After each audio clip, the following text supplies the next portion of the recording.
Wow. How did this all happen? Let's take a look once again.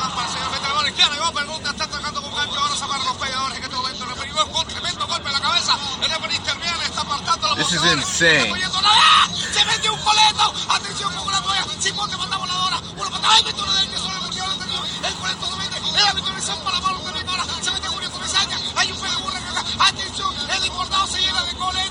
Insanity. This is insanity.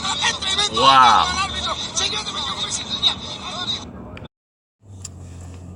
Hey yo, E-King Fight News. And more on Lomachenko and Pacquiao's trainer Freddie Roach.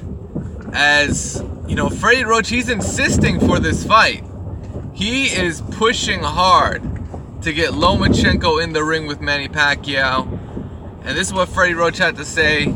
He thinks Lomachenko is a very winnable fight for Manny Pacquiao. He looks at that Orlando Salido moment that Lomachenko had, and a lot of people forget, or a lot of people want to bring up the fact that Lomachenko did hurt Salido towards the end of that fight. I believe he hurt him in the 12th round, and it was just too little too late. I think it was a split decision, but Salido was well ahead on points.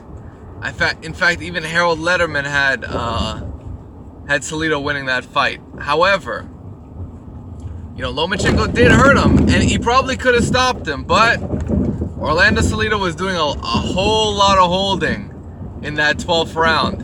And an argument could be made if a more stringent referee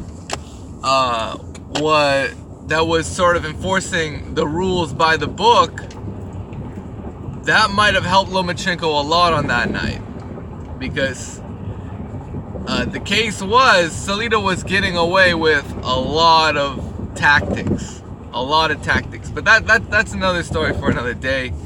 I've talked about that fight in depth on this channel, but Freddie Roach, you know, he thinks this is a great fight for Manny Pacquiao.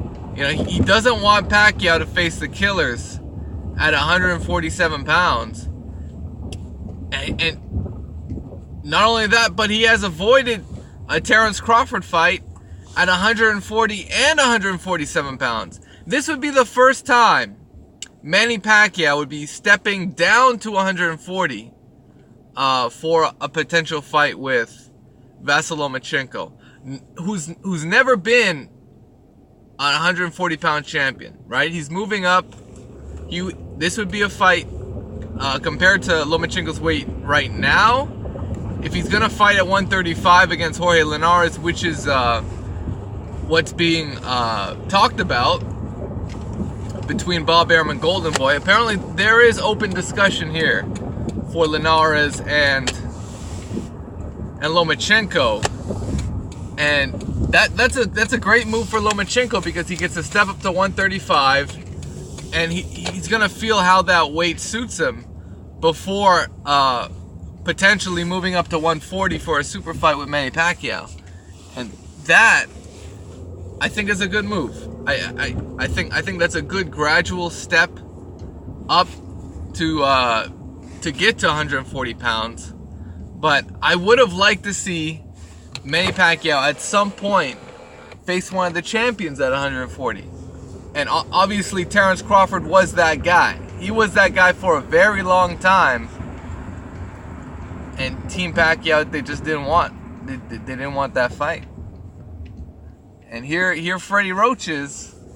You know, he's gunning for Lomachenko.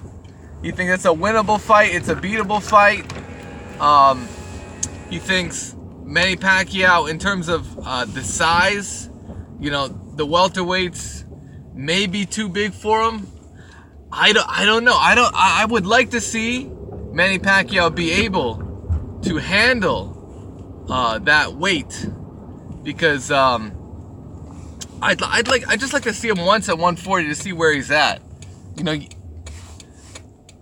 know, we all saw what happened with Oscar De La Hoya when he made that big step up to face to face, he stepped down. When Oscar De La Hoya went down to 140 pounds, I believe, to face Manny Pacquiao. Or was it?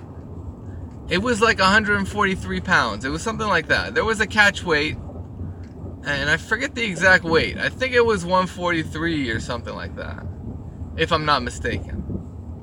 And Oscar looked like shit. He looked like shit at that weight. He was completely dried out.